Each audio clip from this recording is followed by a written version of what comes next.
Ladies and gentlemen, boys and girls from all over the world, my name is Brandon. Matt would say I'm the King Kamuka, some from somewhere doing something I don't know. I'm not that well spoken. I'm not eloquent. What can I say? All right, just from Southwest Virginia here. I don't know why you're here. You got nothing else better to do. As evidenced by Hex Force One, I'm here off today and have nothing else better to do. So here I am. Okay, so we got that. Let's check chat. Got a pretty cool show for you guys today. Pretty excited about this.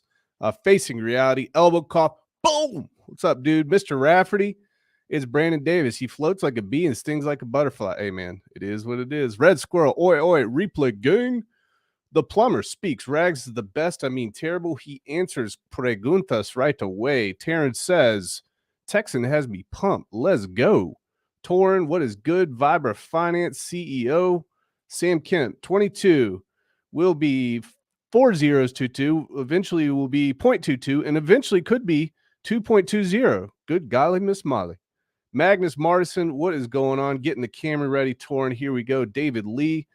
Good day all from Brisbane. Jack Handy, what is good? Love that bluesy intro. Nate Stakes, Deuce, what's good? What's good? I'm off today. Have nothing else better to do. Ty Bull in the house. Simba 369, total return after 22 years just from your rewards. It will be what 1,870%, not including price appreciation. Torn, what is going on? Nate Stakes, Texit, what is up? Pulse Chain Trainer. Brandon drops some alpha today. Expanded Barnes or bust 10 top.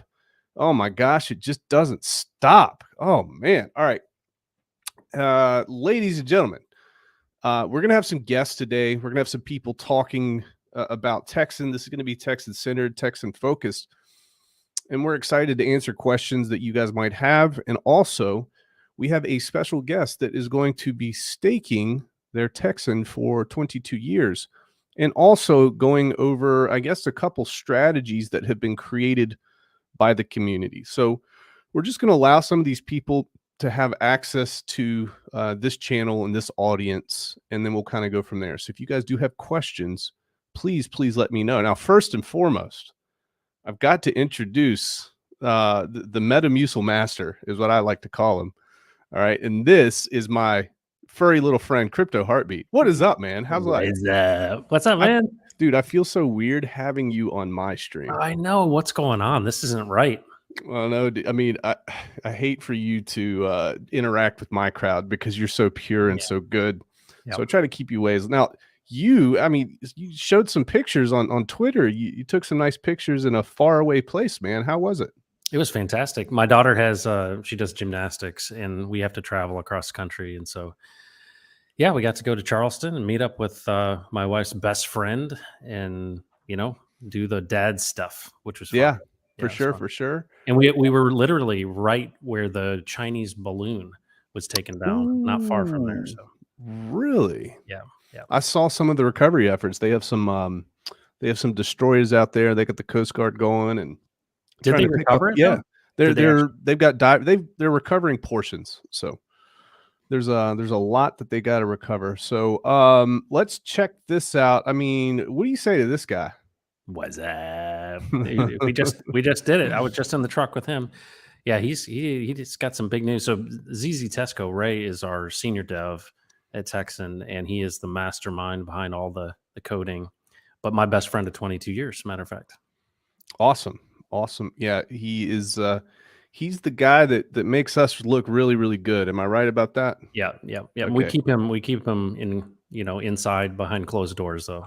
Absolutely. 369. What's up, Rags? What's up, y'all? Nice to have you in here. This guy, old Mobius came down to North Carolina, sat with us for about 8 hours on that Saturday, and he was there the night before too. Drove quite a long time. I think an hour there, hour back that night. Tribal Sounds, what is good? Kinetics, look at all these beautiful Texans in here. Texas is not a place, but a state of mind. That sounds familiar, Matt. It does. It's a good idea.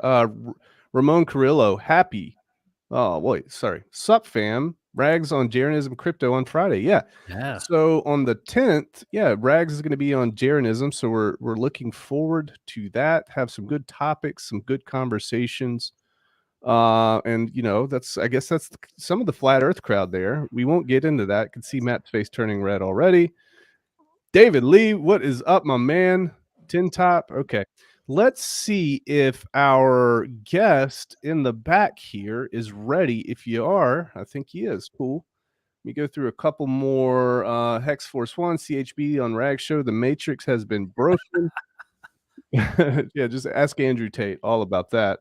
Jay, everything. What is good? The bacon sandwich crypto. Not just one legend, but two. What a treat. Guys, I'm excited to bring this next guest in here. And this is, I mean, I don't know what else to say about this guy other than super, super personable, super, super supportive, very reasonable, level-headed type of guy. And I'm excited to bring in Walt, Hex Monkey. What is up? Yes. What is up, gents? Great to be here.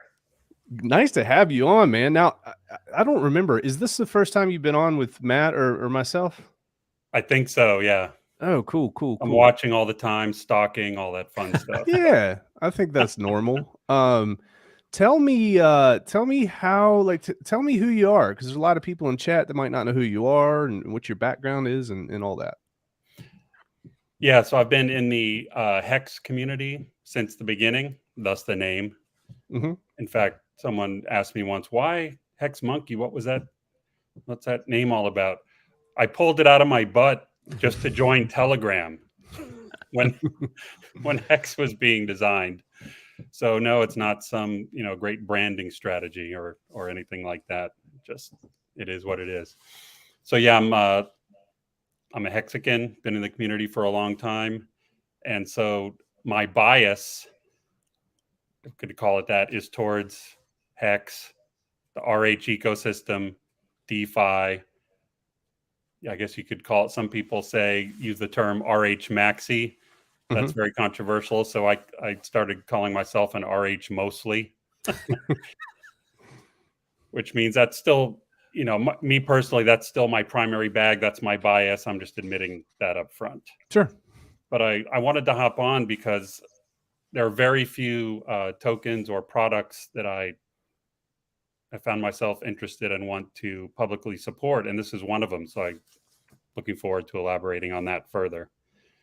And later in the stream, I want to rewind a little bit. Yeah.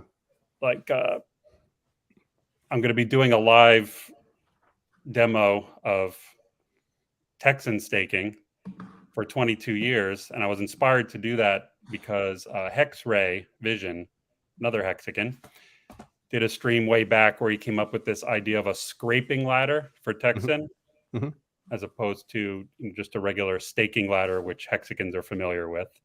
And I thought that was a really neat idea. And I thought, well, Hex is 3 years old already. It's too late to, do an exciting live demo of a Hex stake, but let's do one of a Texan stake. So I had the idea from watching his stream. So he gets credit for, yeah, there it is. And I'll rewind a little bit and answer your earlier question. But between him coming up with that and Hexicans are familiar with Kareem and his Dream account, which is a Quattro Cinco bundle. So if I incorporate that and do a 22-year staking bundle using Hexray's scraping ladder concept, and also doing it publicly, like Gary Funding Gym went public with as part of his ongoing efforts to reach out to other communities and his large network. He did some public Hex stakes. So in a way, I'm incorporating Hexray Vision's idea with Kareem's Dream account concept with Gary's do it publicly concept. Nice, man. Nice. So that's the idea. It's and certainly a little more background to to why I'm here, why I'm doing this, and why I support this project.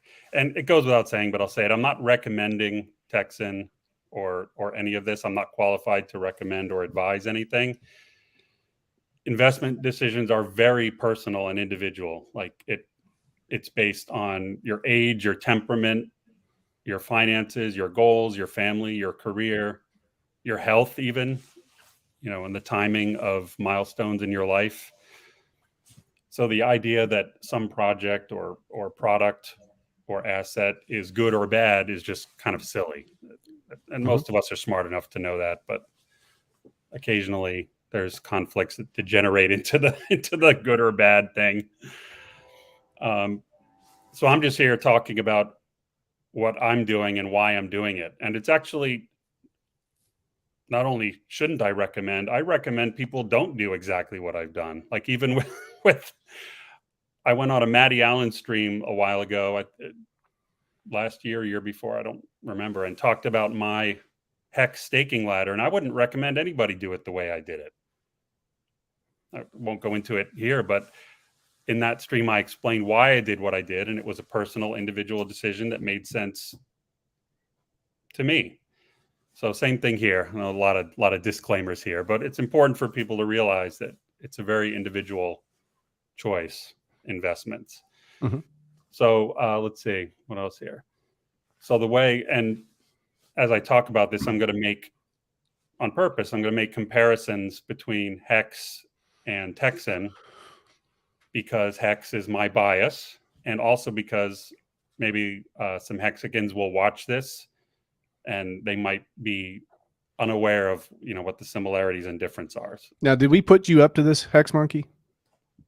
Nobody put me up to this. This was this was my idea, and I was reaching out to you guys to do it in a volunteer way. So, and he was not paid either. For those of you who might have that question, that's not something that we do around here. Definitely not. Yep. In fact, I went in and market bought these tokens and the ones I'll be staking. So this was all individual idea, inspired by the individuals I mentioned earlier. Yeah. So for me personally, this is just me. I'm invested in very, very, very few tokens. Okay. And I'm a member of the Hex community and this community also, and very few communities. I'm involved in Dollar Cross Cryptos community also, just a great bunch of people to interact with. But at this point, like, I'm very picky, very selective of what I'm willing to invest in. Like at this moment, not counting sacrifices that we're still waiting for. You know what those are. I think my entire list is Hex, Hedron, ETH, and Texan at this point. That's how selective and kind of picky I am. And native stakes only for Hex. Now, I say that not to advocate for that approach. If I came in new today, as a Hexican, I think I might consider using Maxi and HSI stakes and some of these other incredible innovations. But for me personally, at the time that I was exposed to all this, native Hex stakes were the way, in my opinion, for me, and the other stuff didn't exist. So I raise all these points just as examples and reminders that these are all individual case decisions, and everybody's different, and we should be respectful of that, in my opinion. And I'll keep going in terms of how I got into. Yeah, man. Go ahead. this. Go ahead. Yeah, Please. Yeah. Thanks for letting me go like this. I guess it's similar even into how I discovered the people involved. Like what I had watched Richard Hart videos and content for a very long time before he ever even mentioned a token. So I got familiar with him, never met him, probably never will, never even had a conversation with him other than that 5 minutes on Matty's online conference. But he had credibility in my mind from watching him all that time. He taught me about DeFi versus centralized exchanges. He changed his worldview when he went from a Bitcoin maxi to more open about Ethereum. And then one day he announced that he has a token. I'm like, oh, cool. So there was already that establishment of credibility and connection I had to him. And it's actually similar here. Like I had been watching Crypto Heartbeats channel in particular. Yours too, Rags, but you know, not quite. I hear this story all the No time. offense. It's not any news to me. All right. I've been watching Heartbeat streams for a long time before I ever met him, and then I met him in person at one of the Hex meetups a long time ago. I forget which one. And actually, he was so friendly and open, and we even had dinner together. And some of his colleagues were there, including Nate Smith from the Texas nationalist movement. And some of you might have seen him. He's been to multiple events. Like if you saw a very large man in a cowboy hat with a friendly face at the Power City party in Las Vegas, that was him. Can't miss him. Yep.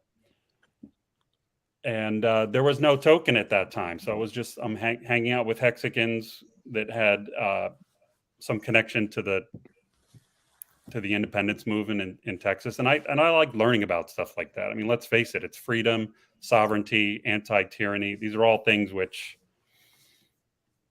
most of us hold dear, right? So I was fascinated by all that and grateful for that evening. And then one day, these guys announced that they have a project or, you know, in the works for associated with that movement. I thought, great, they already had credibility in my mind. So I was still going to do research and learn more. And then I did learn more. So here I am.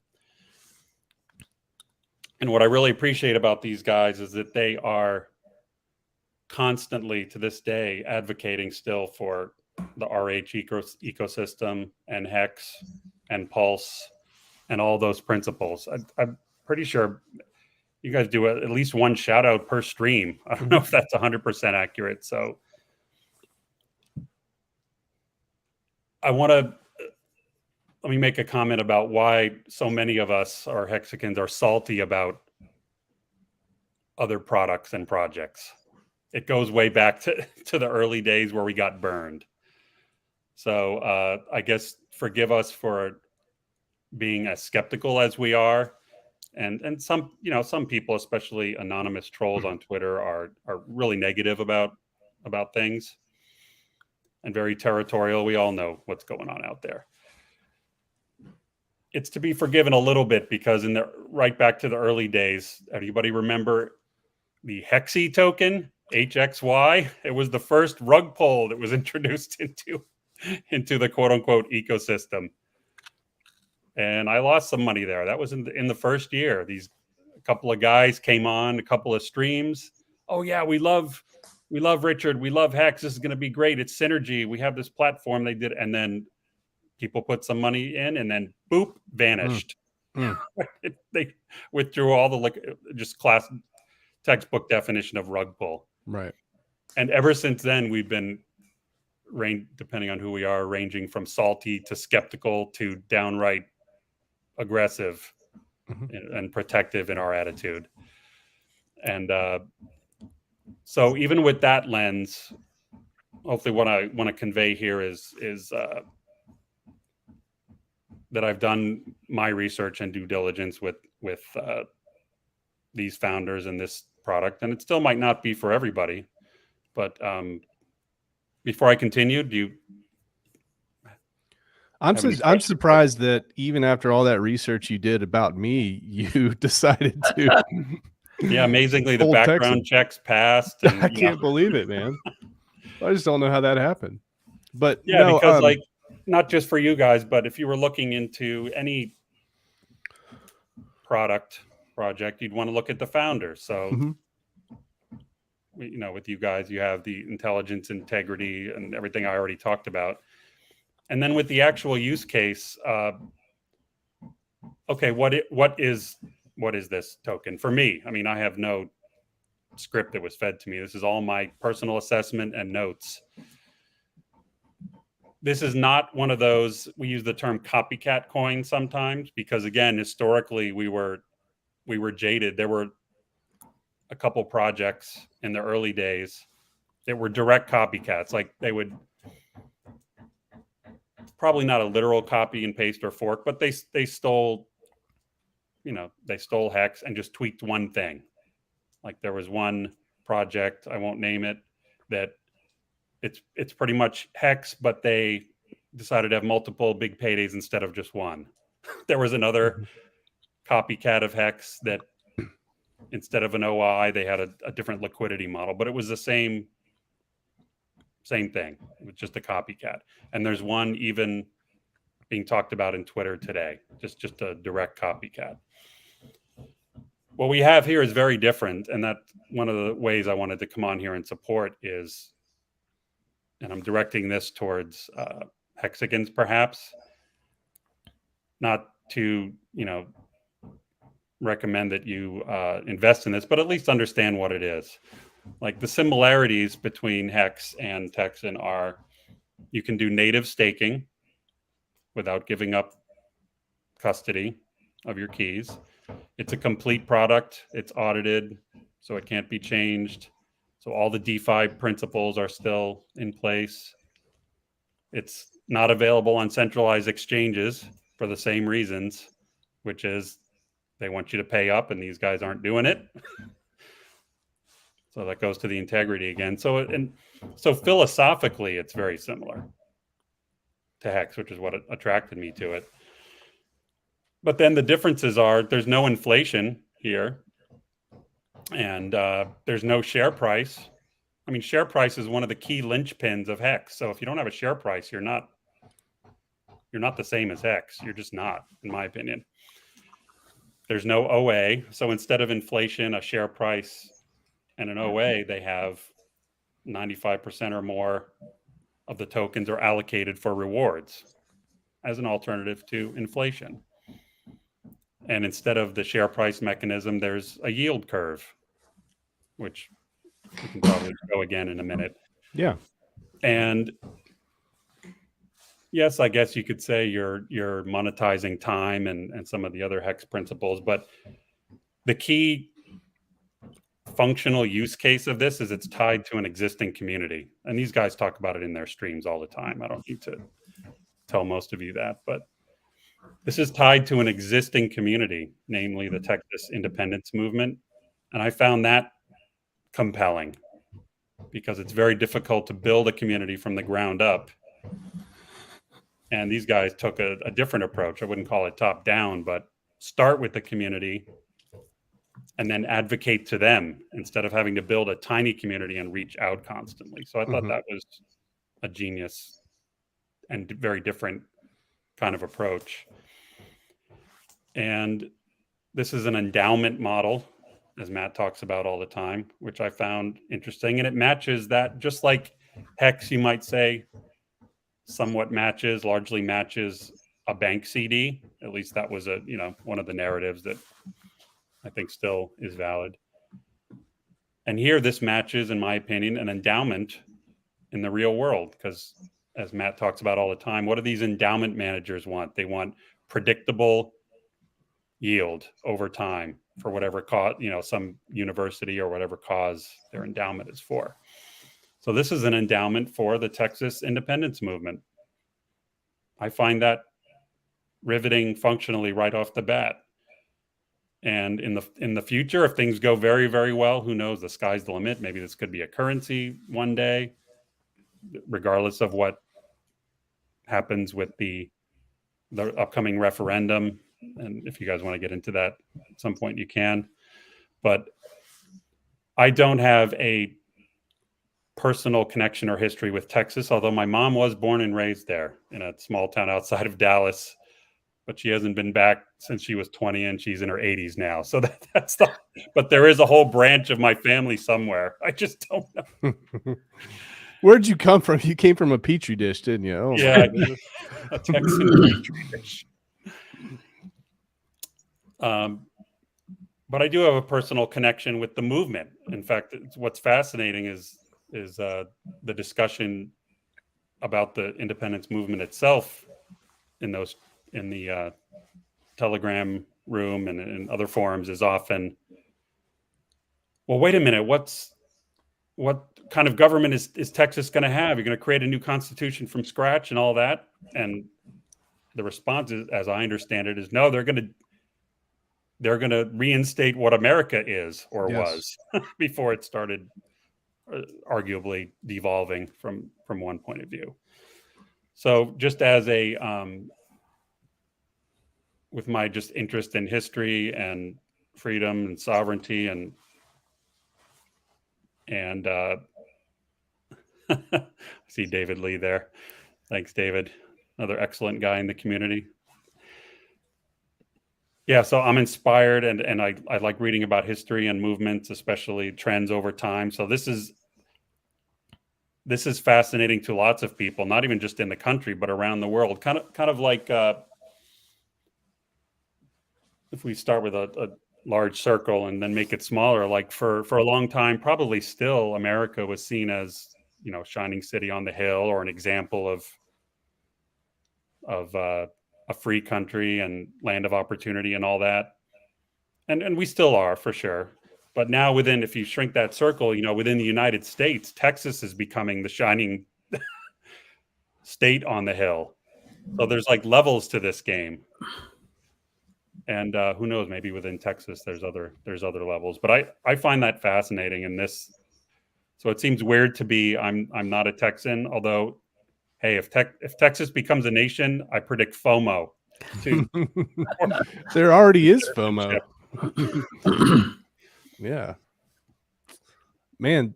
I don't mean to cut you off. Is there no? anything Thank additional? you. That is more than enough as an introduction. Man, I don't think we could have really explained that any better than he did, man. I mean, he took that top to bottom. It's a lot of what we talk about every single day. What do you think? Yeah, totally. And Hex Monkey, I appreciate it. For folks that don't know Hex Monkey, you know, there's no replacement for going to see people in person. You know, when we spent time in Vegas, to me, you get to know people by looking them in the eye. And I always recommend to anyone, if you get a chance, go to a Hex meetup, go to a Texan meetup, go to these things and look people in the eye, because you get a feel for people. It's different, right? And, you know, Walt, obviously your background with development, you understand technology development, but also your interests in, you know, we have to take some responsibility for the future that we're going to live in, our kids are going to live in, and grandkids and all that stuff. And, you know, I think the big thing that I want to put a highlight on, because you've covered it all, is this idea of tokenizing communities. Richard, he's been the inspiration of all these things. And, you know, when people say copycat and all that kind of stuff, I understand what they're saying, because here's the thing, the inspiration, what Richard has done is literally next to miraculous. And when you look at Hex in and of itself, you couldn't have coordinated it, right? You wouldn't have planned it out this way, but it actually has worked out perfectly. If you think about defending true DeFi and understanding the very nature of the PulseSac, freedom of speech, the Pulse XSAC, he's been ahead of the curve every single time. He's been able to see that future, and he sees it very, very clearly. Here's the thing. I don't believe that there's one ring to rule them all. I really, truly believe that there are different communities of people. And if we're going to actually do really what Richard has suggested, right? Richard talks about saving people from themselves, right? Well, because there's no marketing department, because there's no centralized authority, there's no business, we have to take it upon ourselves. So what does this mean when he creates the Pulse chain and he essentially goes, hey, here's this layer one? It inspired me and Brandon and our team in a number of different ways. But I think the biggest inspiration here is trustless yield. Okay, so if you were to boil everything down, he used a statement in the Highest of Stakes movie. One of the quotes from his is, our made up internet money is better than the government's made up internet money. And in that one statement is everything. Mm-hmm. And that is, if you understand that by agreement, together in community, we create value, then you realize that we have all of the power. And there's nothing more powerful than the money, because it's what drives all of it. And so the fact that we're coming into an era where people like John Balagiano, right? John is in the chat. He is a no-coiner. He came from the TNM. He is now a Texan. He understands about Hex. He's likely going to be in many different projects. But it's folks like this where you say, hold on, I saw what happened to Hex Monkey. I sat with him in Vegas and I was like, man, when'd you get in? And what was it like? And I talked to all these early Hexicans and I go, these guys' their lives have been changed. It's not that Hex can't change lives today. We're seeing it every day, right? This next bull run is going to be unbelievable. But the idea of giving people ownership and the reason that Hex worked and works still is because people have taken ownership in it. And it's very difficult to take someone out of their current community and say, no, leave that community and come to ours. So our philosophy, utilizing the very core principles of Hex, which is trustless yield in a DeFi project, we're going to take it to communities. Mhm. And so in a way, it's an extension, I think, of this essence of what Hex is, and really the inspiration of Richard Hart of freeing people, right? Being able to free the captives. And so I actually don't take it as an offense that somebody would say, well, you're just copying. No, we're not copying Hex. What we're saying is this principle and concept of saving people financially, fix the money, fix the world. I think the centralized idea is you have to use my token. But the real value is that this is teaching people to fish outside of the Federal Reserve System and outside of, centralized banking. And if we understand that this is literally something that could transform the world, could transform poverty, politics, everything, it's a new game. But it all comes back to Richard Hart's inspiration. And so I always want to give credit where credit is due, is that this is just Texan. There's Ophir coming. There's other projects that are coming. What if people in the world didn't adopt CBDCs? They adopted their own trustless yield DeFi projects. To me, that's such a big idea. And here's the thing. Everyone is hearing it before it begins. And I think that that's the coolest thing about it is Hex Monkey. I didn't get into Hex at the beginning. I got in 2 days before big payday, and I was very happy I did. But looking at these opportunities for people, I look at all these Pulse Chain projects. I'm like, guys, we are so fortunate to be alive at this time. And I want to do everything we can to make sure that millions upon millions of people have that same opportunity. But we got to give something that they are going to take ownership in that's branded for them. And that's really the essence of what we're doing, because it's not just about Texan. It's about freeing the captives. And it's the extension of Richard's concept of saving people financially. Yeah, and shout out to these guys also. They were, I don't know if it's the very first, but one of the first projects or products that I heard about. These guys were going to launch on Pulse Chain.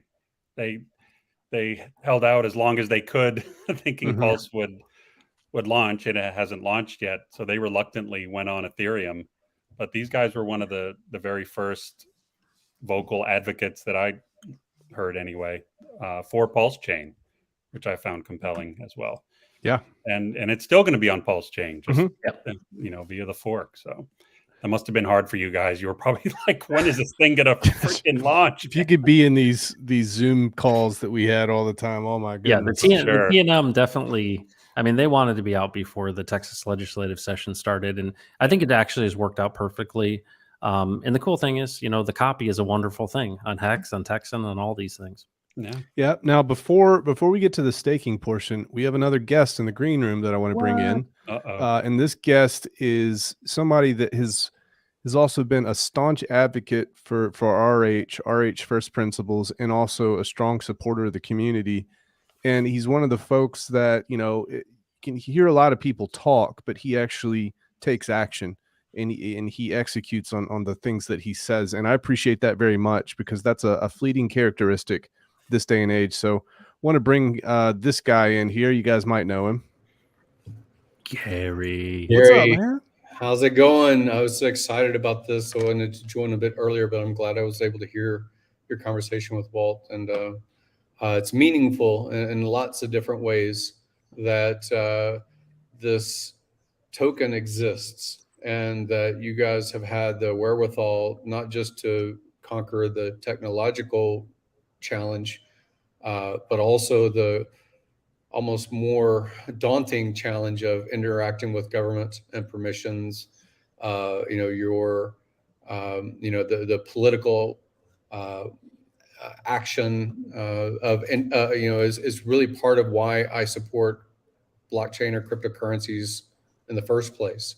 So I'm really glad that you guys are an example I can point to, other than being pie in the sky kinds of narratives that really end up only being speculative marketing kinds of concepts. So I'm glad that you guys are on the front. I've known you for quite some time.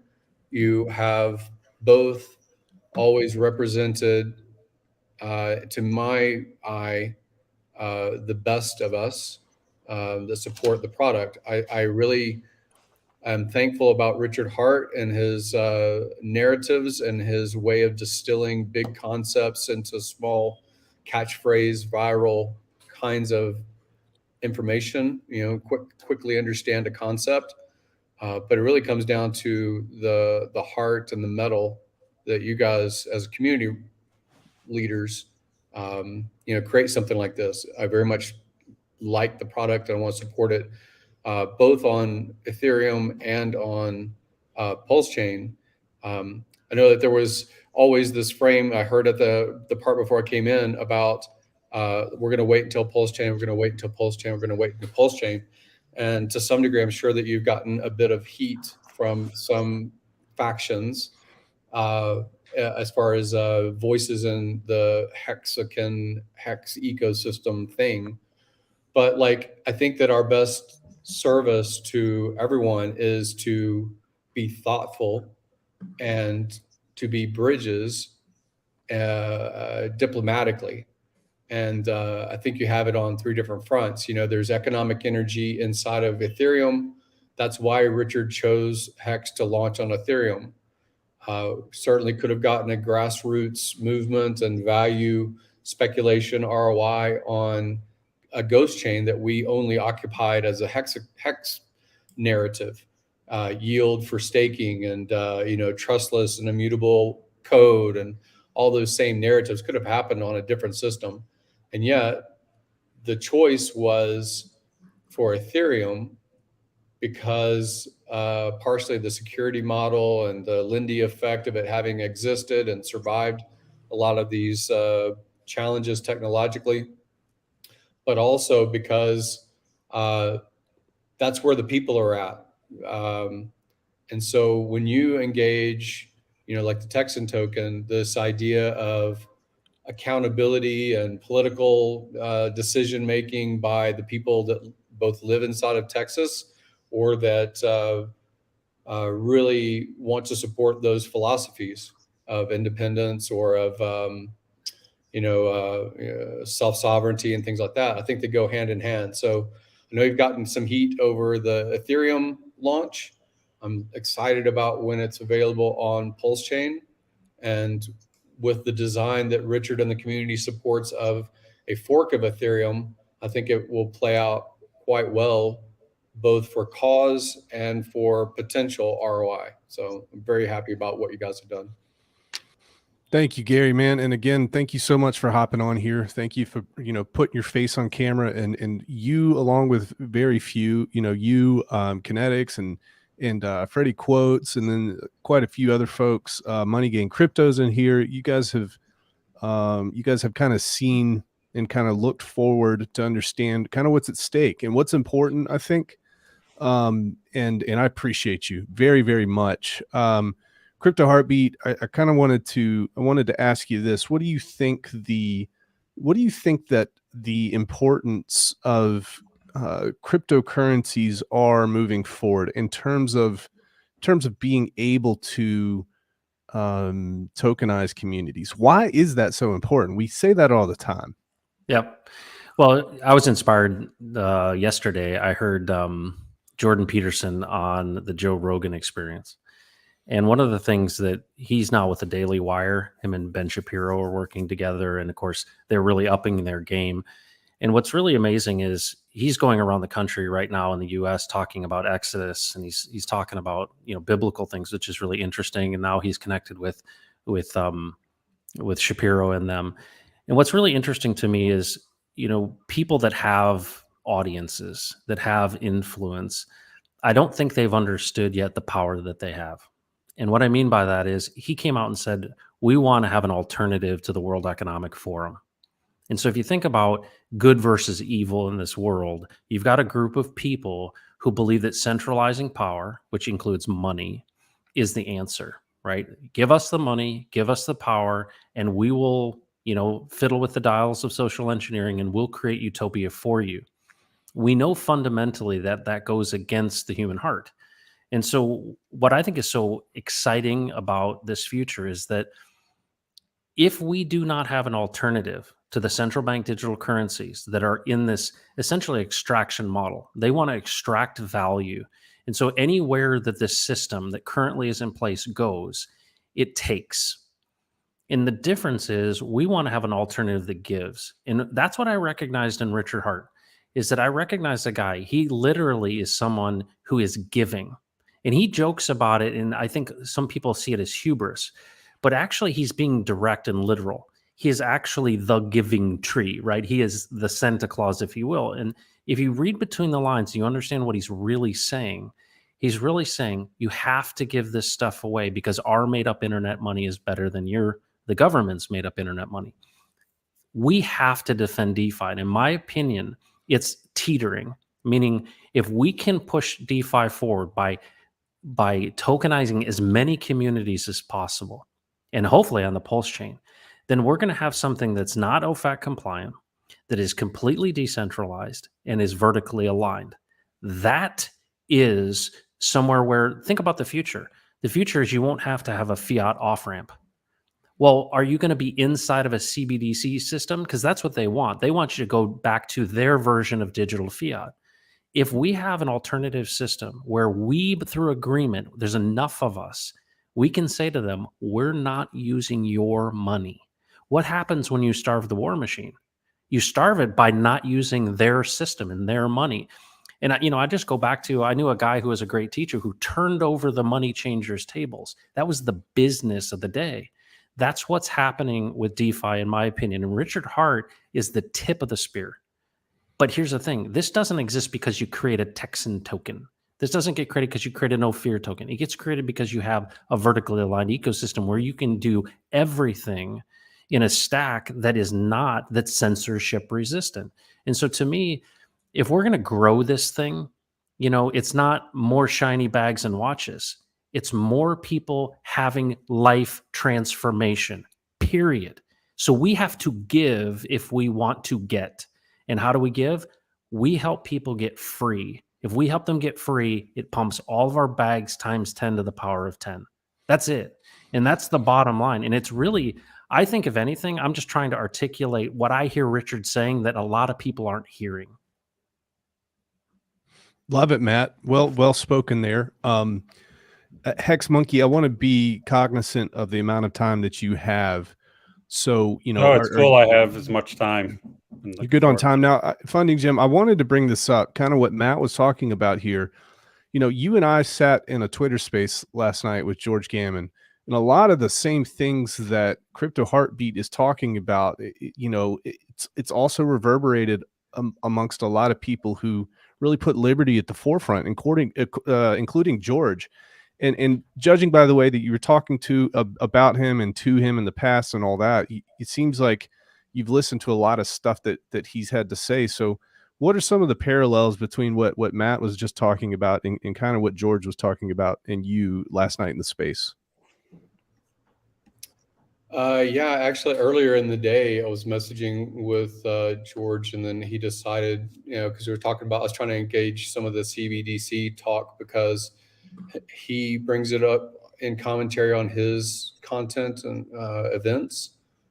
Jason does, Kiyosaki does. They talk about these things. And I don't really myself believe in the Bitcoinization of everything. I haven't seen that play out in any society over time. We don't speak the same language, although there's a planet full of us. We don't have the same religion or philosophy or politics or ways to live a productive and fruitful life. Like, we all have different cultural norms. So I don't think that, and even whether you say it's for design or just by human desire for variety, like the one world order thing, I don't think humans would support. Like, we'll have breakout, whether it's black market or not, we'll always have marketplaces of ideas that are outside of whatever is pressed. So like I like of course the content and commentary that George was having, and I think from their point of view, because they deal so much with legacy, even though they do have people representing cryptocurrencies on their stages, they don't really understand DeFi, and they don't really understand the idea of a stable coin. You know, what is really behind a stable coin. It can be a way, of course, that we all know to play in something that is very volatile and moves in price perception as it goes through its market, discovery, overvalued, undervalued. These are narratives that that George talks about all the time about, other things, stocks and real estate and so forth. And we can point to charts and we can, feel good or terrible about the price performance of the thing we've bet on. And a stable coin, quote unquote stable coin, is just locking yourself in to it's not volatile. The same as the dollar. Everyone accepts and uses the dollar because it is a way to trade, at least over a relatively short period of time, and still have margin. Margin on your service, margin on your good, be able to transact as a merchant. But if it was volatile and moved very quickly, you wouldn't use dollar either. You would just have contract and verbal agreement, gentleman's agreement, or social repercussion for screwing me over. Like we have agreements. That's all we really are. And so like his narrative and what he was thinking is still developing. I think he needs more inputs. And I think he needs inputs from people that I value inside this community. I think that's helpful. So I was glad that Walrus was able to speak. I was glad that Jesse was able to speak. I kept trying to get Brandon in there. Yeah, I didn't have much time. Thank you, though. I appreciate that. Yeah, and to inform these guys, because right now there's a bit of rattle sabering, and I heard it come through Matt as well, rattle sabering about this fear narrative of a CBDC. And what George was saying is, you don't know that it's not already a CBDC. You don't know that it's not already, it's just a ledger entry, but now there's this fancier version. Or you can build in inflation, or you can take Rob's, purchasing power from the citizen or the subject of government. So like we probably we do live already in that world. Like I don't think the CBDC, other than being formalized and being called something specific, is going to be that much different than fiat trading. They just have different mechanisms. So I do like having this narrative where the gold and silver bugs, they rally their community around one version of trade amongst yourselves. And others might say, hey, can you catch lunch? I'll pay you back next time. Like these are just social agreements. And you're either going to say, you owe me because of this ledger entry, or you owe me because this token says so, or this protocol is expressing this debt or this gain. Like I think that they're broad philosophical questions that we are trying to answer through technology. I like having the reference. I like having the idea of control over government instead of under control from government. And so like, it's better that we have these things, whether they are wildly popular or whether there are hundreds of, different communities that are tokenized, so that was a narrative. Really, it was like 2 hours worth of conversation, and I'll have dinner and lunch with them later this week. And I want to get more of you guys like in the space, whether it's digital and virtual like this, or whether it is, actually meeting with, I think Rebel Capitalist is like 700 people whenever he holds his events. He's got another one coming up soon. Smaller pools are the other things that I support, like their collective advisor stuff or whatever. But like our power really is our network and our education on our existing community on how to help diplomacy along when it comes to engaging government or engaging influencers in those other realms. So it was very useful. Yeah, love it. One of the things that kind of clicked in my head, I said, why is there such a big push on these CBDCs from a federal level? And he made a good point last night, or maybe somebody else did talking to him, but they said, and it might have been you know, if you don't have to off ramp, then you can truly live in a crypto world. Now, if we can get people to accept stable coins, then we don't have to off ramp.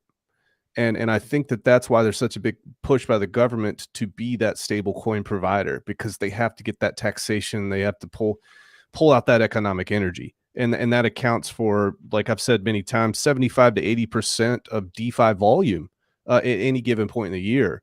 So I think that that's where that is. I think that there's the move, and that's also the thing that scares the traditional banking system in my mind. So that was a cool little epiphany I had last night because I was listening to you guys speak. So I appreciate that. One comment I want to make in addition to Yeah. that, I didn't say it last night, but I'll say it to others later too, is every new technology is first used by the ones that have the most at risk. And often that is the criminal, often, right? Because there's jail time, death, from transacting in a way that the greater society or the ruler of a society says no, right? So that may be the initial bootlegger that creates a car that drives faster than the local police, or the Silk Road story as far as the origin of cryptocurrency. This is not permitted trade, and yet we want to trade, right? And the first use of new technology is often, whether you want to frame it as good or bad, in my view, most of the time it's bad, is things that are most of society would not agree with. So chemical warfare in World War I now is outlawed, not allowed, but still happens. Transactions, digital, and things like that. There's all kinds of things that are, kind of, again, the origin usually is the ones that have the most at risk that do it. And then it becomes, what is human nature? And human nature, for the most part, wants their kids to thrive, their neighbor to do as well as themselves. They, in general, want harmony. We are social creatures, so we do better in group than we do solo, psychologically, and all these other things. And it's interesting that we like Ferraris and Lamborghinis that have ridiculously fast and very dangerous levels of performance. And yet we don't typically do it. We're not maniacs, even though we have the ability to, right, to act that way. And we do live in a nation, especially in the United States, where we have more guns than people. And for the most part, even though you can point to mass shootings and dramatize a lot of stuff, we don't have 300 million people dying every day. We have for the most part social control because there's social goodness in general. I think that there's, if you take the majority of humanity, that we are on more good than bad. And so, I think that the same thing when it comes to stable coins, cryptocurrency, the mainstream adoption is, nobody wants terrorism in their backyard. Nobody wants, social blight and little kids on crack cocaine and empowered by cryptocurrencies, all those fear narratives. And honestly, I don't want a government where there is Wild West chaos and no accountability. Some people are they're like, oh, it needs to all be cryptocurrency and no such thing as fiat because government is going to have their hands in the economic pie. I think that we're more likely to influence government through our politics and through our public stands and risk of treasure or risk of life, blood. That's really where real changes happen in societies. I just don't want it to go to that. So I prefer the ambassador and diplomacy route, and I think you guys do as well, because that's where the hearts and minds can actually change things for the better. Yeah, one of the things we constantly repeat, Matt, is peaceful political process. That we want everything to be resolved in that way. That's very, very important to us. Yeah, it is great. As I listen to this, I had a couple comments, which was Kinetics and RG3 from the Hex community are always talking about, hey guys, you can't just sit in your bunker, even though I'm here in a bunker. You can see my background. You can't just, sit and bitch and moan and not take any action. You have to engage, as unsavory as it is at times, engage with the political process and try to engage and affect change in that way. And they're doing that in their own way. And that's what you guys are doing too with the Texas independence movement. That's good. There's a referendum. It's going to all be legal and legit. You're not just sitting there protesting and planning a takeover. So I see consistency there. Well, and regarding the digital currency, we don't need to go down too deep the rabbit hole on that one, but it's fascinating to me because we're already in the United States a digital currency. It's just that when the new version of that comes out, CBDCs, it's just moving to a new technology platform. But we're already digital. I mean, we all know the narrative. You go to a bank and say, show me my money. They don't have your money. They have computer entries. It's been that way for decades. They're just really, really old computers managing your digital currency. It's already that way. The reason they want to go to a blockchain would be, I think it's the fear narrative Gary was mentioning is around the programmability, and that it would be like leveraged be more convenient for an oppressive government to program that and then control your behavior. But it's already digital. I think the CBDC is taking away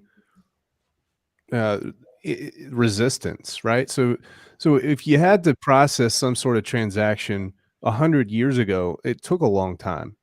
And then, you fast forward to the digital era, and that time probably got cut by 95%. And now you're doing CBDC, and then that time's going to be cut by 95%. It's almost instantaneous. Now, what's the issue with that? If there are nefarious actors in government, then that decreases the amount of time that due process can take place to figure out whether or not they should be doing it. That's kind of what scares me. Yeah. And if there is the opportunity to take advantage of this sort of system, it will happen. It will happen if it's implemented throughout the world. There are going to be countries that use this in a very, very dangerous way.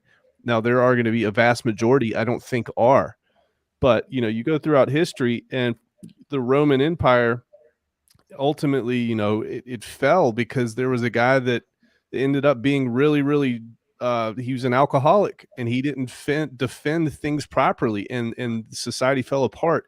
So you can be good for a long time, and then it can be over in an instant. And I just, I want to be able to take away those options, but we have to be real about the direction of the world. And cryptocurrency allows us to do that because the citizens are building on the blockchain. Censorship resistance is very, very important. And that's what we're doing here. And these are the types of conversations that we're having because it's important. It needs to be said, and people listening need to know too. Well, one thing I just want to throw in there, if you've heard people in the government and centralized planners talk about universal basic income. So this is the narrative that's coming, right? AI is going to come and take all your jobs, right? Automation is going to take everything, and you're going to have a universal basic income. And that narrative, whenever we get into the next crisis, that's how the stimulus money is going to be handed out. That's likely how the CBDCs are going to be rolled out, is that you're going to have the resources in order to survive. And so you have to adopt it. When Richard says, fix the money, fix the world, I think what I hear is this.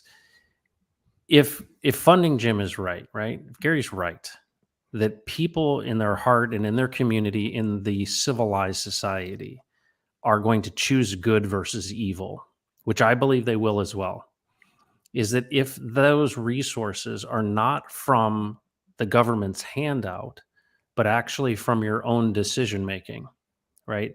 That if there's more money in the hands of regular people by their own decision-making, right? With immutable contracts, if they understand that coming into the community with their own resources helps unlock it, then they don't have to get a handout from the government. And so when I think people recognize that this is this unlocking concept versus a handout concept, that's how we fix the world. Because if we can put in the hands of regular people and decentralize the money, and the power centers or value centers are individual families or communities, I think people will make decisions that help. Hey, how do I make my family better? How do I make my community better? In those concentric circles of impact, it's, if we gave $1 billion to Gary, he's not going to go buy missiles with it, right? Well, potentially, but Yeah, but he's not going to create an army.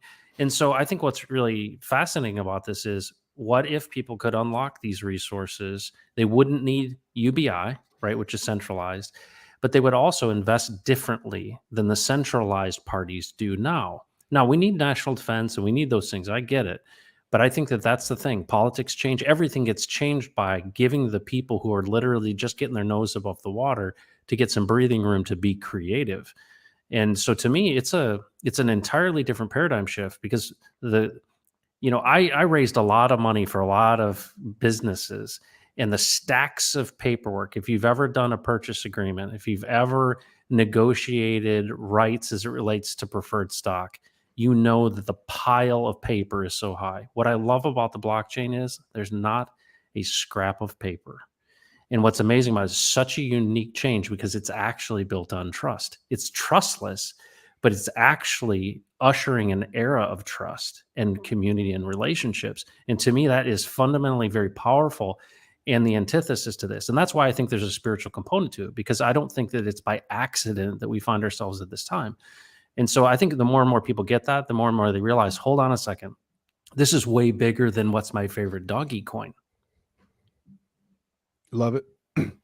All right, Hex Monkey, this is what we're going to do. We're going to talk about this strategy that you've kind of adopted personally in terms of the scraping strategy. And we're also going to kind of talk about Texan and actually what it does, because I think there's a lot of misconceptions out there that are circulating in the community because people have gotten information different places. So I kind of just want to talk about that. Matt, you can help us out with that. And guys, if you haven't noticed, I'm kind of hosting this today, so take it easy on me here in chat. And I want to say this, Simba369, you've brought up some really, really good questions, and we're going to be able to answer quite a few of those here moving forward. So, Matt, the first thing that I want to do is maybe you can just give us an overview of how Texan functions, how the yield, the rewards function, and how the scraping functions, and just a basic overview real quick here. Yeah, I'll do it super simple. So if you think about it, for those that understand trustless yield, you are taking your current tokens, however you got them. You may have claimed and you got, zero value tokens, or you market bought them. You have those tokens. Hex Monkey is going to show you how he did that. He market bought tokens, and he's going to go into the D app on Texan.cc to stake them. What happens in the contract, it actually burns those. And based on the amount that you burn, it reserves out of the total endowment your portion of the maximum amount of yield you could get, because the yield in this scenario, unlike Hex, is actually embedded into the contract in a table. And so, in the T-share model, it varies every day, right? So depending on penalties, depending on a number of different factors, that T-share rate is going to change. To make things simpler and to not have an inflation rate or an inflation bug, actually, we embedded that into the contract. So you know exactly how much yield is reserved for you. Now, if you do a 22-year stake, which is the maximum leg length, which is 8,036 days, and you served all of it, then you would receive the 1,881%, right? That's the total. It increases by year, but the total over the 22 years is 1,881%. That's not counting price appreciation or anything. But what happens is at the end of your stake, if you didn't scrape, you would then mint back your original tokens of your principal, and you would mint your rewards with that, just like Hex does. So it's a burn and it's a mint. Okay, now you have the one option, and this is why derivatives have been created on Hex, is because you have to hold until the end of your stake. And that's where staking ladders have come from, because if you're going to create cash flow from a Hex stake, you have to have them laddered out so that you have those resources freed up. and that you can maximize the benefit from it. In this scenario, what we decided to do is to create the scraping mechanism to say your earned interest can be scraped off at any time. However, if you do it, you return back to day one of return, which is 5% base rate. So the whole point of a scraping ladder is, all right, I'm thinking about cash flow, and that's what an endowment is. An endowment for a nonprofit organization is to create cash flow for operations, because the whole point of an endowment in the nonprofit space is to make your institution sustainable, because you don't want to have to keep going back to donors to cover operations or debt. And that's exactly the same concept for an individual. If you want to create residual, like an annuity of passive income, you need the ability to scrape off your interest income. And that's what, and that's what makes it an endowment or mimics an endowment. But that's the basics. Very, very simple. There's only a handful of things that you can do. You can either stake, you can either end stake, or you can scrape. That's it. That's actually very simple when you boil it down. Awesome. And Hex Monkey, you've studied this chart quite a bit here. And maybe you want to kind of go over this, and what was it that drew you to this? Yeah, and this is Hex-Ray Vision's idea. So shout out to him. When I was watching him go over this, I just thought it was really unique, because my bias was, I was interested in Texan, but my bias was towards, I'll create a ladder like I did in Hex, with a little bit of money. And that's still a valuable option, in my opinion. You can still go that way. But I looked at this and said, since you can scrape, at first glance, you look at this and why would I create 10 stakes all, the maximum 22 years? That wouldn't make a whole lot of sense. At least I don't see how, with like Cuatro Cinco stakes in Hex, because they're all 15 years. You can't scrape. What's really the point, unless you were planning on emergency end staking and then you lose money and penalties. So it wouldn't work there.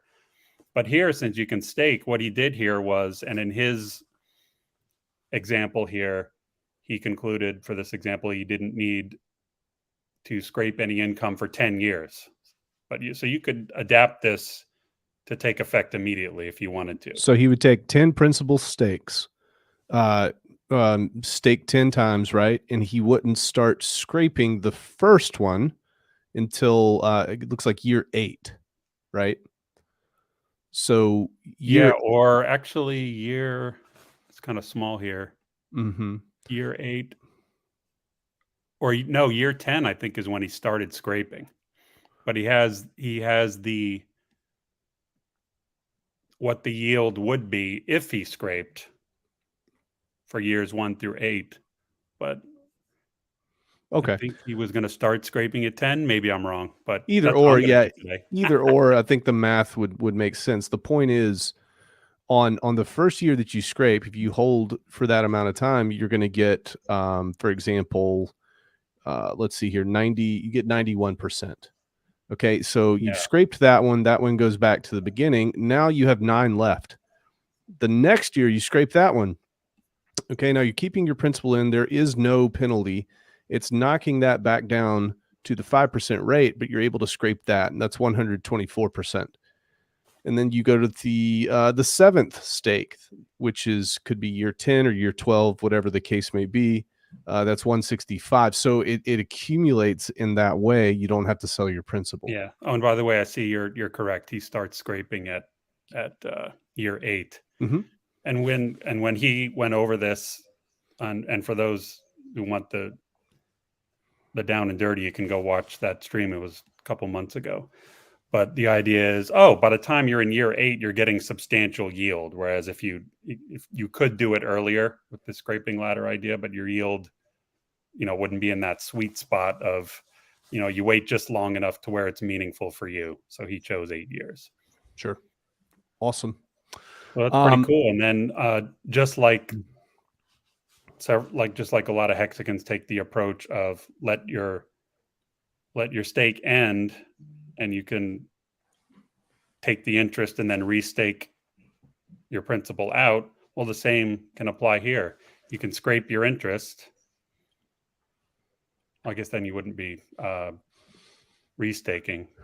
Well, you But could, in here, yeah, if you you can could see on take the your right, interest he and has this. restake. Yeah, you take your interest, send it out, and he has 39 years here. One of Yeah, the things I'll add to this too is there's so many different perspectives. I've talked to a couple people that I've introduced Texan's concept to, and I've had some people say, "Hey, they started doing the math on if I had one 22-year stake and all I cared about was 5%, I would just have to make sure that I have enough in that stake. And then, of course, the price be where I want it to be in order to create at 5%." And literally, basically, he said to me, "I'm going to scrape every single month." And I thought that was really interesting that 5% was enough divided by 12 if your bag is big enough. Most people's bags aren't big enough, so they have to DCA in to grow it. And that's where I think the scraping ladder comes in and is really powerful. Yeah, and you can speak to this, Matt. You're the expert on endowments, but like my understanding is that with these endowments, they're not looking to 10x and 100x their bags. 5% is like excellent for an endowment. You know, And that's the other thing. I think that a lot of this is a narrative. Richard talks about things being a shared fiction. Well, what is this story? Well, this story is lock up your principal for yield. Well, time, right? So it's a proof of stake mine. It mines it out like Bitcoin does with proof of work. What I think is helpful about this is, if you sat in liquid versus being staked, well, stakes protect you in some respects, but then you don't have the ability to get to it. Price appreciation right now in crypto is everything. In the future, when when price appreciation isn't, it's all mainstream, it's going to be a whole different story, and yield is going to be everything. This is this combination of, well, what happens when you have Hex and it goes up 10,000x? It's nice in the bear market to get 6.1 Hex per T-share, but it's also really nice when it goes up 10,000x. So it's a balance. Absolutely. Hex Monkey, I'm going to share this screen here, which is going to be the Texan info screen, the Texan stats. So I wanted to show this before we get into the actual stakes, because people are going to be able to see, for example, top right, total principal staked, we're at about 2,089,000,000. Now, there's only about 910 billion left available. So within the first 2 to 3 weeks, there was about almost 70% of total supply was staked out and sent out for 22 years, leaving about 58 trillion that is actually left for the endowment supply. So we've decreased the circulating by almost 70% through staking. So also you'll notice at the bottom middle, it says total stakes, about 3,393. And also some penalties burned, bottom left. So that actually proves that Texan is deflationary in that way. And the total supply has decreased from 1 trillion down because we've had penalties. We burn 100% of the penalties. Very important. So I wanted you guys to see this because we can go back through here in just a second after Hex Monkey does his thing. And Hex Monkey, I'll go ahead and click off the screen and let you pull up your MetaMask there. Okay. And then we'll do some stakes here to kind of show people how it works. This will be the first wallet I ever dock, so wish me luck here, fellas. While he's prepping that, I have a question, and it relates to the most recent comment by Hex Force. The other cool thing is if you don't end your stake when it ends, it doesn't bleed out a lot like Hex or like Hex. Can you comment about that? Because certainly inside of Hex, there are people or accounts or addresses that have remained liquid. You could probably do some sleuthing and find out that some of those accounts haven't had any activity in 3 years, although they've remained liquid. And maybe that goes to the Satoshi's never going to move, that person is never going to move kind of narrative pivot. Is that what was the reason that the Texan token decided not to have a move it or lose it kind of mechanism? It's a good question. The clawback on, what is it? Is it 14 days or is it 30 days the clawback starts? I think it's 14. You have Good 2 accounting. weeks where 2 weeks. nothing that happens as a penalty, and then there's a 2% per week, I think. Is that right? 1% I thought, but it could be 2% per week or something like that. So it takes time. But basically it bleeds out so that the supply always is the supply. It just gets relocated to different wallets. Well, I don't want to make it sound sexier than it actually is. I think that the inspiration of an endowment, you think about what is preservation of capital or preservation of your future. What's sustainability look like? If grandma put money into an account and no one found it for years, it'd still be in the account. And I think that that's the non-sexy explanation, is to say it wasn't like we're going to want to do it differently than Hex. It was, what is the essence of this? The essence is somebody put this away for you, or they put it away from themselves and they're gone now. And now when you come across that 20 years from now or 50 years from now, it's still going to be sitting there. It's not going to earn any interest because you had a stake period and it ended. So it's just going to sit there. It's just not going to claw back. The contract doesn't claw it back. So there's no real fancy reason outside of just maintaining the value that's there. And it'll happen, right? People forget about it. People lose wallet keys, all that kind of stuff. But the other thing that you touched on, I think is important to note is, there's no OA here. The actual tokens, the 97 trillion, is actually in a variable. It's not even in a wallet. So there's no OA. And so the only way you can get to those tokens is by staking. And then the reason that we took 2 trillion of those tokens, right, that were essentially on the team side, is we wanted to push those out 22 years because we want to prove to people those aren't going to be touched. And so, and if they were touched, and let's say you emergency unstake some big amount, all those penalties would burn supply. So, a lot of this is part of the narrative of saying, hey, we're putting our money where our mouth is. We want you to recognize that this is something that you could utilize for your future if you so choose. Yeah, and regarding the if you don't end stake on time in Hex, you bleed out in the form of an end stake penalty. The reason for that in Hex is because of the T-share mechanism, which doesn't exist in Texan. So in Hex, for those not aware, you hold on to your shares. We call them T-shares. It's just 1 trillion shares. And when your stake ends, you're no longer getting the daily payout through those shares, but you're still kind of hoarding the shares for no good reason, and therefore kind of quote unquote robbing daily payout from other stakers. So thus the penalty. That's my understanding of why it was necessary and desirable. These are economic theories that are proving out as far as cryptocurrency and like dissolving of value to be redistributed through smart contract. Like there's still Spanish doubloons in Key West, and somebody can still go scuba diving and find them, even though they've been lost for hundreds of years. You can go across Texas and go along the fence line on properties, and the fence post is rotted away long ago, but you might dig underneath and find Civil War cache of silver coins paying for patriotism or defense or whatever it may be. Or you might go to some old property again in Texas. I've done it before with my relatives, where the stone fireplace in the house is still there, but the rest of the house is long gone. And you can find mason jars with coins, that they were stowing away. Happens so often when they do it in the UK too. And they'll find Roman or some vintner that got paid in something metal. So it's interesting about like, yes, grandma I will be a grandfather or something like that. So today's generation, 22 years from now, they lost the paper. They were reckless with their security. There's something to be said about like these systems that I do like. I'm not saying that it's not valuable in the sequester of the token of Texan not to have the device. It is just interesting when it's built in with that forethought.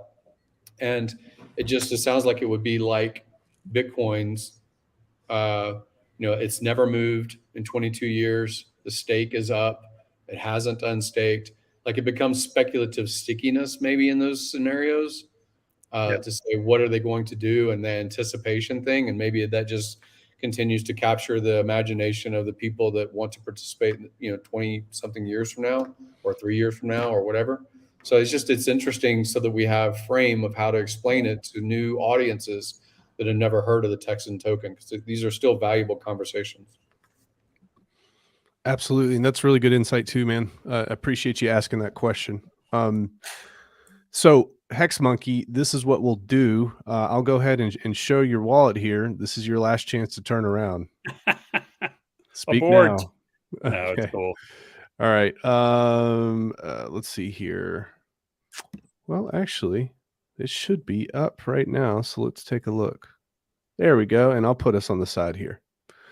There we go. So we have, about, 0.4 ETH worth of, I guess, gas fees. And then A little bit of ETH for gas and look at about 200 million Texan. 200 million Texans, and Awesome. you can see what we got here. And I was just going to chop that into 10 pieces, so 20 million Texans per stake. Cool. Yeah. So we would go to the first place you go is texan.cc /stake, correct? Correct. There we go. And looks like you already created a little small stake, about 500,000. Yeah, I did this yesterday just to show people that you can actually scrape interest. Yeah. And I won't do this because this is a minuscule stake just to illustrate. Yeah. But in 10 years, I'll come back here and look at the available interest, or 8 years if I do it Hex-Ray's literal way. Yeah. And I'll see a bunch of interest here that I can scrape. Yep. And I'll scrape that off. Yep. And it's important for people to know that when you do create these stakes, it's based on UTC time. So if you do it, say 4 hours before 0000 UTC, then you will have to wait over 24 hours your time to be able to actually see the available interest.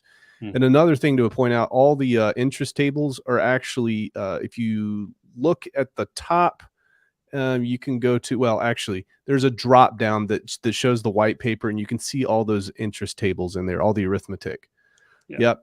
Yep. So you can go there and you can check all that out. And so this part is the Stake Texan page. So what you would do is go ahead and you can go ahead and click Start Stake there. Yeah, I'll go ahead and start doing it. I could even scrape here if we want. Yeah, you could. But as you can see, it says, you can scrape these tokens. Are you sure? No, it's about a day old, right? Yeah, it's just 1 day. Yeah. Or you can end stake and you get kind of like Hex. I'll compare it to Hex. It's warning you. Are you sure you want to do this? This is your final warning. One key point here is if you do need to early in stake, you can always be sure to scrape first before you early in stake, because you can take that off with no penalty and then early in stake if you have to. And so I just hit create stake. Cool. And what you'll see is next to amount, it will give you the total amount that's available to stake that's in your wallet. And this is important too. Underneath 730, where it says days in stake, there's a toggle. That toggle will indicate whether or not you want to show years or you want to put in exact days. So one's the easy switch. The other one is, you can calculate on your own exactly how much you want to do. Now, for those, go ahead, Brandon. No, please. Oh, and for those familiar with staking in Hex, as you know, it's more dynamic. You can't predict what your final minting, when you end your Hex stake and mint your tokens, you can't predict what that amount's going to be because it depends on the daily payout for all those years. But here, as Matt and Brandon explained, the yield takes the form of this bonding curve or yield curve. And therefore you can predict, exactly what you're going to get in advance, which endowment managers would like. Yeah, and Matt always talks about it being kind of the gold mine. You got to go in there and get the gold. There's a finite amount, so you can go and grab it. Once it's gone, it's gone. Maybe talk about that, Matt, because that's been a point of confusion for some. Yeah, and I think we have a lot of conversations with people about how big the supply is. The supply of 100 trillion is considering 50 to 100 years of people staking. And because it's in a variable and not in a wallet, no one can go and grab it, right? You can't hack a wallet of the OA and get the tokens out. You'd have to only by staking the variable gives those to you. So it's essentially it functions as, you know, a reserve or a treasury, but it has no keys. So we can't get to it. No one can get to it. Only you can get to it through this process right here. Yeah. So Awesome. let's go ahead and do this because, and notice if I click on the years here for the 1 year, the curve is very straight because it's a very simple Short yield stake. of 5%. And then if we go to 5 years, it'll curve a little bit more. So 5 years, I'll get Plus your 29 million. Yeah, 29 billion total, which is the yield plus your principal. But we're going to go full 22 here. It's quite a lovely curve. So if I waited all 22 years, which I could do, I'm not obligated to scrape this. It shows the amount my 20 million Texan will become 400 million-ish in 22 years. I'll be kind of old by then, so I'll probably scrape, just saying. All right. All right, we're going to stake. Just be around young people, you know. Yeah, there you go. 30-year-old. There you go, like you. All right.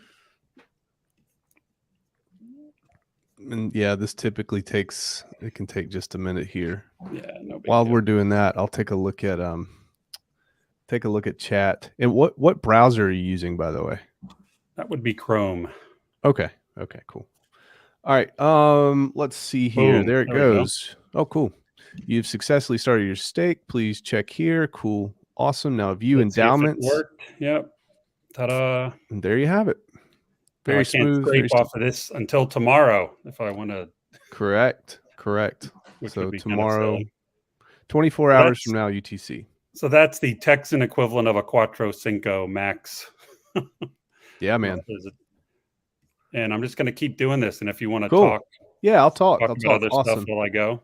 Yeah, and then after all this, we can go back to the stats page to kind of see how that's changed as well. Cool. All right. I have a question. Yeah, man. Is it a secondary thing, or is it something that has to be built into the contract itself? I remember when Firebun and maybe other people have already built out the gasless. Well, I wouldn't say gasless. That it basically takes the native token that's being transacted instead of a Ethereum price in addition. Is that do you know what I'm talking about? Where you could, like in a Hex example, you would say, I'm going to move the Hex from one place to another, but it is taking the market price, I guess, of Hex and converting it into Ethereum to transact on the Ethereum network. Is that complex? Is that because I know Firebun was building something like that if he didn't already, and others in the crypto space. It's where all you really care about is I only buy Ethereum so that I can transact in Hex. I think there's I don't know about that process, but I think some decentralized exchanges do that, like CalSwap, for example. Yeah. And when I was actually researching that recently, and that seemed like a little bit of an easier process through a pooling mechanism on there. So I think they switch it over and hold it for about a week at a time.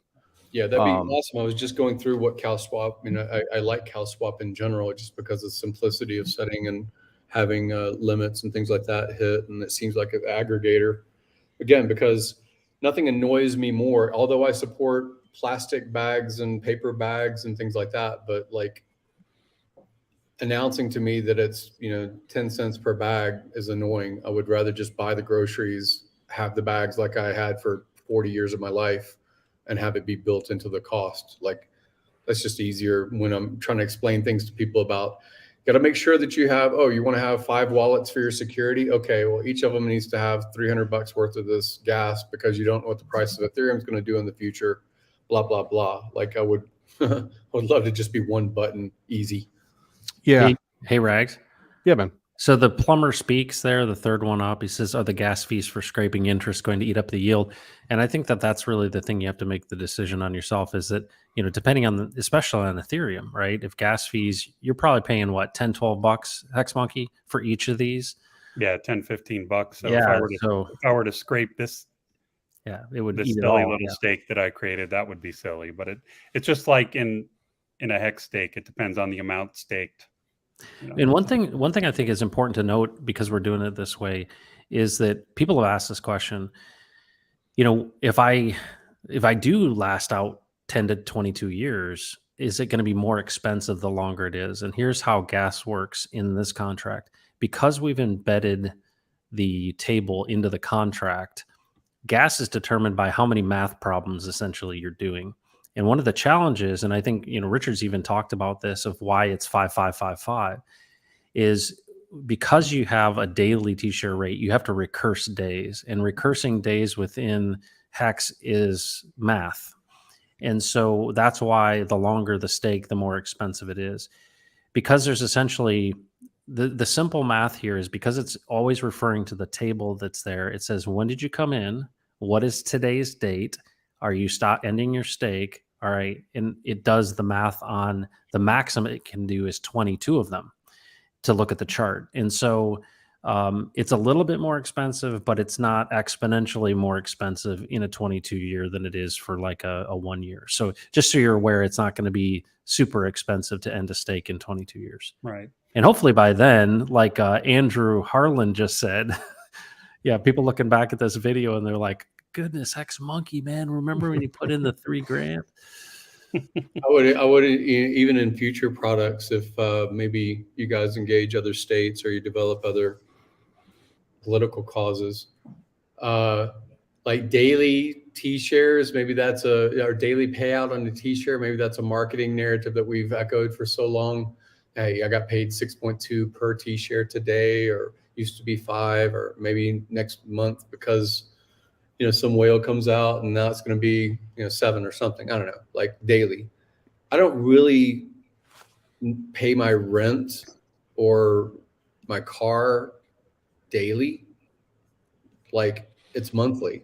Yep. Or you pay your annual taxes, or you pay your tuition for your kid, you know, semester. Like I said, when it threads through recurses to calculate your stake, so that when you end today in Hex, you're paid out fairly. I understand that marketing and that narrative, but I almost would think it would be possibly curb EES if you said, okay, you're halfway through the calendar year, or the math, you know, whatever's on blockchain version of a year, and you're just going to give that up. Like you're going to give up that year and everything else is paid out. Like, you know what I'm saying? Just to reduce the number of mathematical threads and gas cost. You know, that's just future thoughts. No, that's really good. Yeah, I like that. And the other aspect of this we can show here is, before I do this next one, I'm going to go over to the stats page. And Brandon was showing earlier that there's this available endowment supply. Since there's no inflation and no T-shares, these guys were talking about there's an allocated supply of endowment tokens for rewards. So I'll show you that here's the amount, and that this is a global amount. And after I create my stake, this number will reduce by 20 million. So let's see what we got here. We got 58 trillion. And so this 211 should be the one that changes, if I'm looking at this right. And it might depend too when it queries, Matt. I don't know how often it queries the contract, but it should, yeah, and it should be do it right away. Yeah, it should be as soon as, because it's reading the contract and you have executed a transaction. It should be real time. Yeah. Cool. All right. So one question we had, can you make the app to where you're able to see the actual end date of your stake? I've made a staking ladder, but I noticed it would be nice to have the actual end date listed. That's something we could take into consideration. Yeah. Yeah. And the cool thing, let me also mention this, you know, this is a D app is just a D app. Anyone, I mean, you could literally go into Etherscan and do what Hex Monkey's doing right now if you knew how to do it. So the cool thing about front ends, you know, Richard often talks about this. Etherscan is a front end for Hex. There are multiple front ends for Hex. There are multiple places where you can read the contract of Hex and you can present the data however you like. And there's some really great sites that have done it third party. The same thing is true at Texan. Because it's out there, the global stats, if you look at reading the contract, it's number 13. It's called globals. Anyone could create a Texan stats page. You could do it in apps. You could do it in a lot of different forms. And so we want you to know that it's out there in the open, and anyone who wants to see something a certain way, they can actually build it.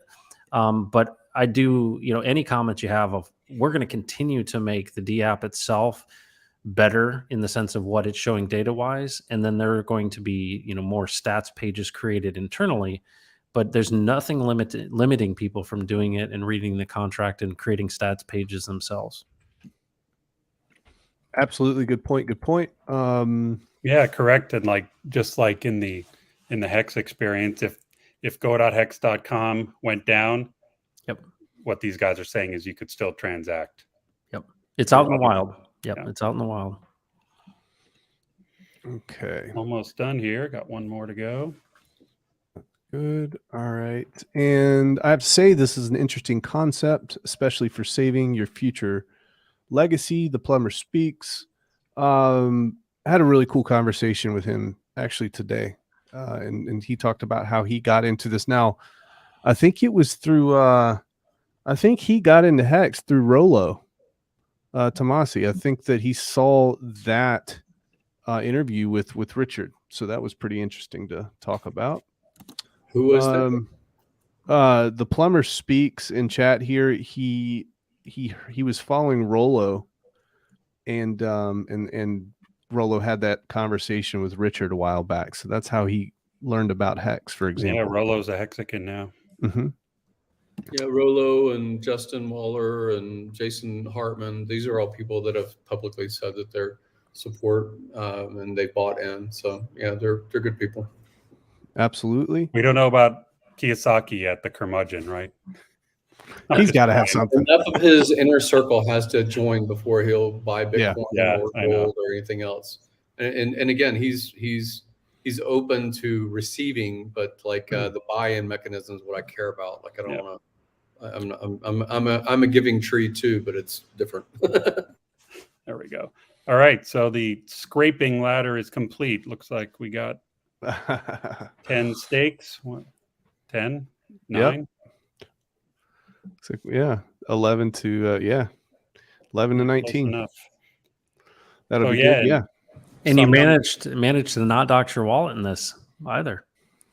No, actually, it's up there in the top. You can see it. Yeah, I guess. I've already done chain analysis. Oh yeah. Yes. Okay. The crafty ones could go on chain and they'll see it. Yeah. Figure it out. So whatever. It's virtually doxed. Yeah. Well, dude, congratulations, man. Thank you so much. That's neat because I think this is the first time people have seen it to this extent. So thank you, man. Appreciate it. Appreciate it. Shout out to Hexray for this particular idea. It'd be fun to implement it. And then I'm not obligated to wait 10 years to scrape. It's just or 8 years in his case. It's just that's when the yield started getting interesting. Yep. And I could wait 22 years and unstake everything and collect the maximum. So there is still some flexibility, which is nice. But I think Hexray found a sweet spot here of number of stakes and amount of years to wait to begin scraping. So so starting year 8, he'll scrape his first one, he'll get 33%. Year 9, he'll scrape the next one, he'll get 41%. Year 1050, year 1160, year 1271, year 1383, 1496, 15110, and then it kind of goes on from there. And here's the neat thing is, because it is a 22-year stake, all of those other ones got reset. Like the first one that gets reset, you wait another 5 years and you're sitting back at 20%. So 5-6 years, 20%. So that's what's neat about this too. Yeah, it's a way to maintain, a reasonably high amount of yield year by year. Yep, absolutely. Cool. Awesome. All right, let's go back to the stats page. Let's check it out. Make sure we hit refresh there. Yeah, let's do it. There we go. That dropped. Nice. Dropped immediately. We have 3,400 stakes now, 3,403. Our total liquid supply has now decreased to 910 billion, and total principal staked 2.8 trillion, essentially. 2.08 trillion. So outstanding, man. This is cool. This is awesome. Plumber Speak says, what a great idea for truly passive income in your retirement years. Neat stuff. And guys, we have no promises about what this is going to look like in terms of price appreciation. We're just describing to you exactly how the contract works and showing you the essential functions of that contract. And Hex Monkey, nor Funding Jim, was paid to be on this whatsoever. That's very important to know. Nor coerced, except for a fist. That's about it. All right. I want to make commentary a little bit about even the word passive income. I mean, it's such a sexy phrase. I don't really believe there's such a thing, honestly. And it is because if the idea doesn't get out to more people, it doesn't become popular. If the statement of value that you make about future demand for the thing, then it doesn't get future demand if nobody knows about it, right? So messaging matters a lot. And, that's what endowments do. Endowments constantly are engaging with their communities, trying to serve the best use case for their communities with the resources they have available to them. And so it's the same thing. Like rental properties aren't passive. They require engagement. Hex itself is not passive. Even though we can pay each other between the ones that stay liquid and the ones that get yield of staking and inflation and all the mechanisms of the protocol, if it's unknown, it's still, or even isn't promoted by, doesn't have to be the founder, but promoted in general, then you don't see any change in economic value, really. I like the simplicity of the Hex contract. I like the purpose it seems that you guys have had as leaders to create it, and to engage universities, like you guys have been going to universities and things and talking about these values that in a sophisticated kind of economic system that we live in. I think that this is terrific. I plan to personally support Hex or Texan token when the Pulse chain launches, through some of the other support things that are needed, like liquidity provision, things like that too, because it just helps a lot with sharing of ideas. These are just sometimes we make it over complex, but it's just sharing of ideas and values or purpose. So I'm really glad you guys have stepped to the plate on all of these things. Thank you so much, man. I appreciate it. I mean, again, this is more than any of you guys ever had to do. I mean, there's no reason for people to come on and put themselves out there publicly unless they truly mean what they say. And I think that's evidenced here. So thank you guys so much, man. Yeah, I appreciate it a lot. My pleasure. I want to let people know before we end here, I'm going to show a snapshot of the chart because some people might not know where to go to see this. And I'll kind of show you what I use here myself. And this is just kind of show essentially what has happened since launch. You see some sort of expected sell-off initially. I'm let me see if I can zoom in here. Yeah, can't really zoom in that well. But you see that expected sell-off. Somebody created an initial price. It sold off, kind of wick down to these levels. And I'd say for pretty much the last non-wick candle here, this has been about 20 days now. Texan seems to be doing pretty well. It's about 60%. And I think that's primarily because a lot of the big dumpers kind of got out. And now we're just basically, heading towards price discovery, and we'll see what happens. But for those of you who hold Texan, it means the world to us. Thank you very much. And Matt and I do not take that lightly whatsoever. Go to Dex Screener. You can type in Texan, and you can see all the pertinent information about that. So if there are no more questions, guys, I think we're going to wrap this up. This has been a phenomenal stream. I rarely go an hour and 46 minutes on my stream. So this is awesome. Thank you. I think people got a lot of value out of this. Maybe not even specifically Texan, but more like you said, Gary, philosophy, things of that nature. That's important for people to hear, and I'm very grateful. What do you think, Matt? Yeah, totally. Thank you guys very much. You believed in us and you supported us. And Gary, you've gone out of your way to be supportive of me, and I appreciate that significantly. And Hex Monkey, it's been awesome to meet you and get to know you. And this whole idea of working together to win together, it gives us so much hope on so many different levels. So I appreciate all your help. It'll be fun. This next bull run is going to be a lot of fun. Yeah, absolutely. All right, cool guys. Guys, I'm going to do a 30-second countdown. We'll end this, and then I'll chit chat with you guys here in the green room. Thanks everybody for tuning in. Take care.